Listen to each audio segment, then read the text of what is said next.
Welcome to episode 27 of Realty Talk with Ellie. and Galen. We are back.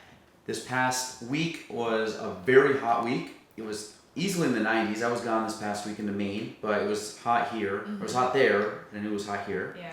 How'd you survive?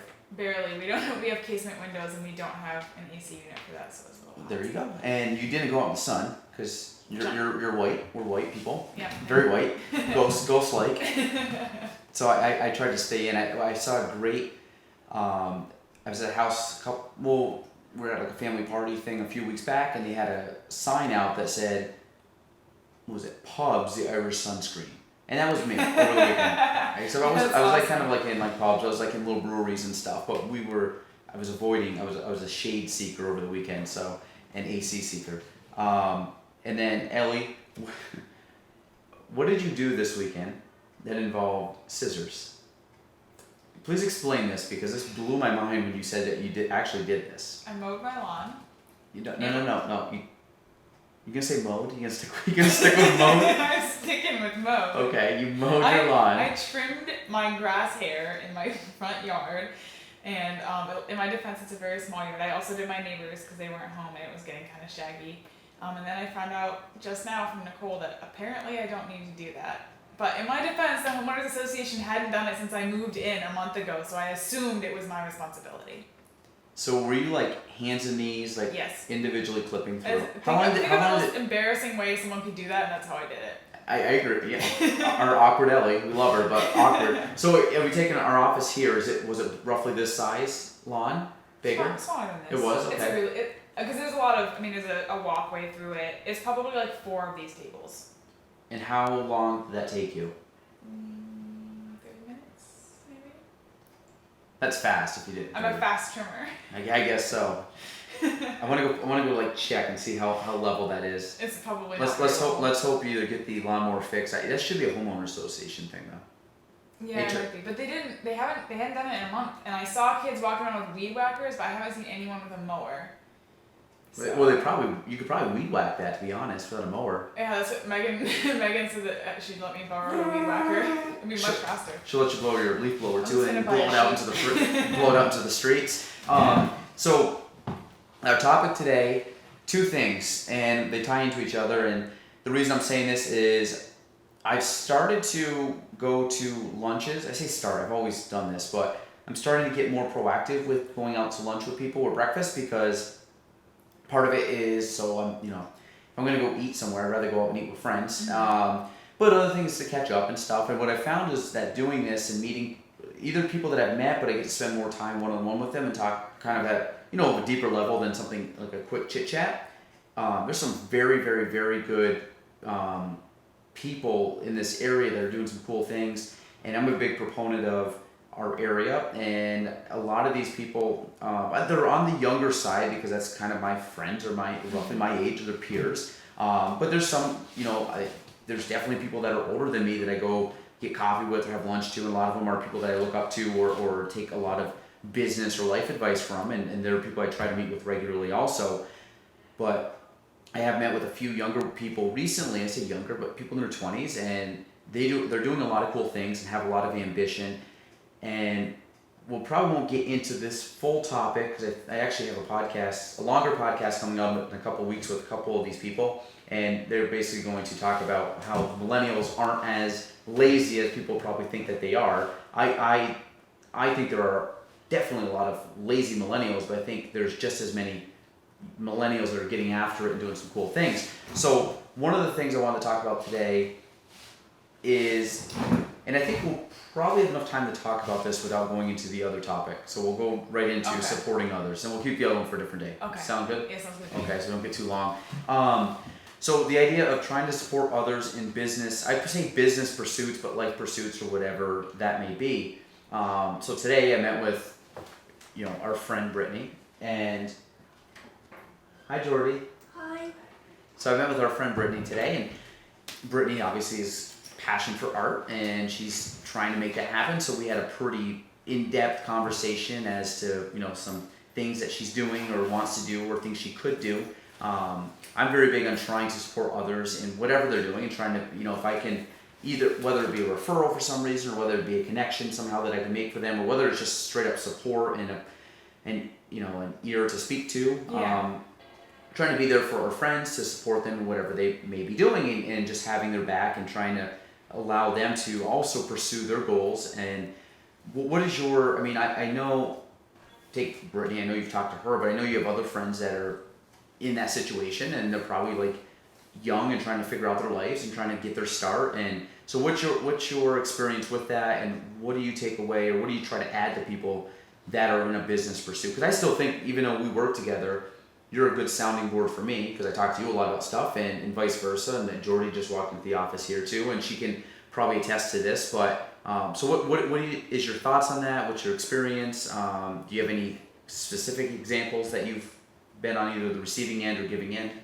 I guess yes to all of that, and it's kind of, as you like to say, a rising tide lifts all ships, or A rising tide raises all raises ships. all ships. Yeah, Yeah. and that's true, and not just in working with your own organization, but I think in general. And I think a lot of the time people who are young entrepreneurs view things as highly competitive, which it is, but competitive in that I have to like crush other people, crush the competition in order to be successful, and that's not really the case.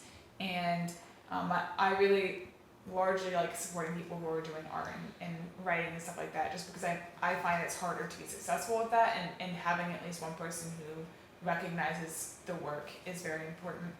I guess I can think of a bunch of different little variants and experiences, but Yeah, but I think so I take two people that I went to lunch with. One girl is stepping out into a similar field, but her own field, Yeah. I should say, or basically is going to become her own boss, in a sense. And the storyline behind it is something that she's always wanted to do, and it's kind of cool that she's pursuing it. She's like, you know what, I'm young, I want to do it, I want to take the jump and the risk and try to do it. And I think for her it's going to be one of the best decisions of her life to do it. And even if it doesn't work out the way she plans, she's going to get a hell of an education on whatever she goes into to build in the next step of her life. And then the other one was Brittany, and Brittany's an artist, like you talked about. Yeah. And I think, Brittany is, God love her, she is just that eccentric, crazy, fun-loving person. Oh, yeah. And she's all over the place, but in the best way possible. And I think that some of the stuff that she's trying to do, and you can just tell she's happier right now than she's ever been. That at least from my brief, knowledge of her, which has been a year and a half to 2 years, she seems very happy what she's doing, and because she has a passion for what she's doing. And I told her, I said, here's some things that you should be able to do, and try to help her with that. And I had someone come in yesterday, met with me here, totally different industry, came in asking about marketing. Yeah. And I said, sure, I will meet with you about marketing, and I'll give you all the information that I hopefully, or kind of give you like a mini consultation thing. But basically it's just, hey, how can my knowledge maybe help you in an industry I'm not in, but I have enough of a background of how marketing works and how human, digestion of information and human psychology and all this stuff, how that all works to, the best ways to market to people and spread your awareness of your brand. I kind of look at that stuff like I'm not getting paid for that. None of that does anything with me selling houses. But I think at the end of the day, if you can help people out and give out support and be good to people and give your time to people and I think that because I get a lot out of people giving me information, and so to me it's kind of a giving back. And I think as I've gotten older, when I first started, nobody was coming to me for information because I had nothing really to give. I mean, I had a good work ethic, and I wanted to pursue something, but I didn't have the background knowledge. And now I found that I've got a good pulse on a lot of things, and I'm trying to get better. Hello, Becca. How you doing? Becca Bellman, everybody. She was a guest on Gail and Trombley show, plugging the other show. But it's the idea of trying to help others out, and that's a couple examples right there. And I think just amongst our office, I think we all do a great job at that too, just trying to help each other out. And if you don't know somebody, ask it, or hey, give advice, or maybe I see that you're not doing something the most efficient way, and I'll tell you, and vice versa. And you say, hey, I know you've been doing this for a while, but you suck at this thing. Why don't you get better at this? And it's good. I like bouncing ideas back and forth.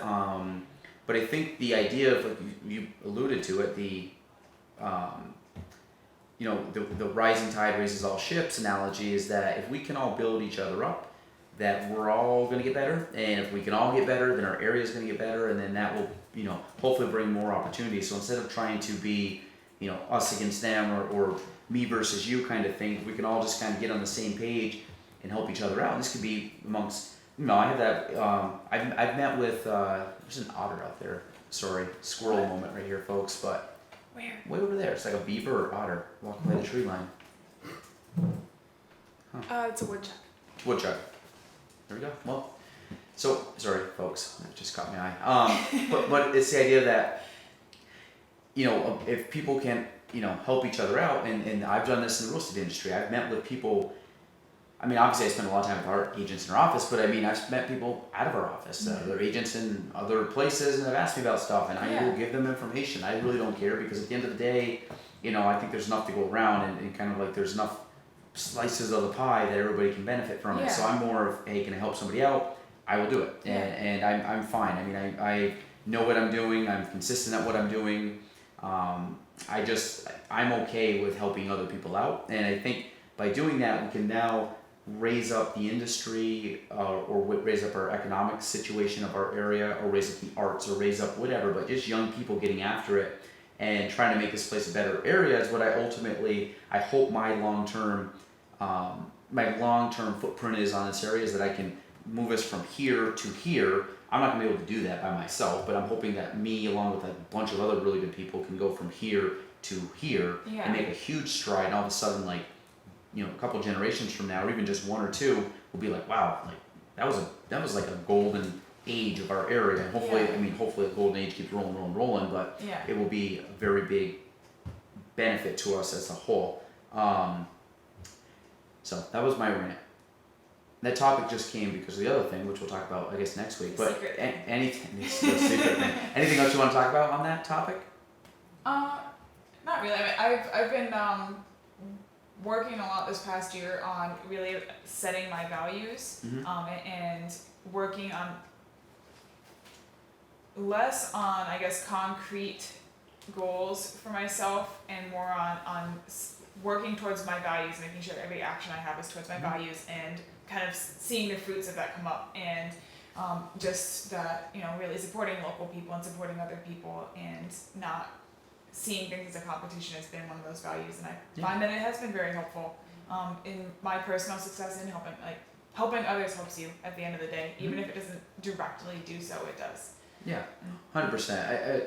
A smile and a good attitude go a long way. And I think if you can talk to people and bring some type of light to, like, I have people that know me, I'm kind of goofy and outrageous at times, but at the end of the day, it brings a smile to people's face, and they typically have a better, maybe have a better opinion or more fun with me versus not. Meaning, I don't want to be like the downer of the group. I'd rather be the person they can look at and kind of have a smile or kind of loosen the mood a little bit. So, I think that's good. Yeah, we're good. Okay, that was good. We had nothing 10 minutes ago. So we gotta have an office quote to end off with. That's right, office quote. Ooh, good call, Ellie. Do you have one? It's Brittany, bitch. That's Brittany's quote too, but we The talked about it today, so. I don't have one off the top of my head, but I will go with Bob Vance, Vance Refrigeration. You messed that one up too. Bob Vance Refrigeration. So, all right. So that is episode 27 of Realty Talk with Ellie and Galen. See you next week.